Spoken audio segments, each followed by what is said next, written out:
ভাবছি আমি একটা নতুন ব্যবসা শুরু করব। প্রথম দিকে শুরুটা না হয় এনাদেরকে দিয়েই করি।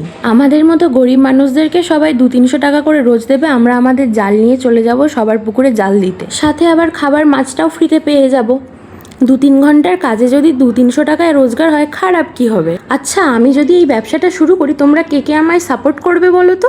তবে আমরা কিন্তু কোনো বাদ বিচার করব না। ছোট পুকুর, বড় পুকুর, পানা পুকুর, পচা পুকুর, বোদা পুকুর, ঘাট পুকুর, সানের ঘাট পুকুর, যত রকমের পুকুর হবে সব পুকুরে আমরা যাব।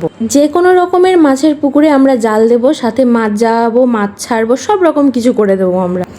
যখন আমি আমার বাড়ির দেওয়ালে পোস্টারটা লাগালাম, তো একজন দয়া করে আমাদের মতো গরিব মানুষদেরকে একটা কাজ দিল। প্রথম কাজ ছিল এটা আমাদের পুকুরে জাল ঘাটার। তবে আমার এই লেবারটা খুব ফাঁকিবাজ, বাকিরা সবাই ওকে আছে। আমাদের প্রথম কাজটা ছিল চাল থেকে ডাল আলাদা করার মতো পুকুর ভর্তি মাছ থেকে তেলাপিয়া মাছগুলোকে আলাদা করে অন্য পুকুরে ট্রান্সফার করার। যেহেতু আমরা মধ্যবিত্ত গরিব মানুষ, সেই কারণে আমরা আমাদের দুপুরে রান্নাবান্না, বাড়ির কাজ সব কিছু সেরে পুরো টিম নিয়ে চলে গেছিলাম পুকুরে জাল ঘাঁটার জন্য। সবার মতো আমিও বলবো, যদি আমাদের কাজ তোমাদের ভালো লেগে থাকে তাহলে কিন্তু অবশ্যই আমার সাথে যোগাযোগ করো।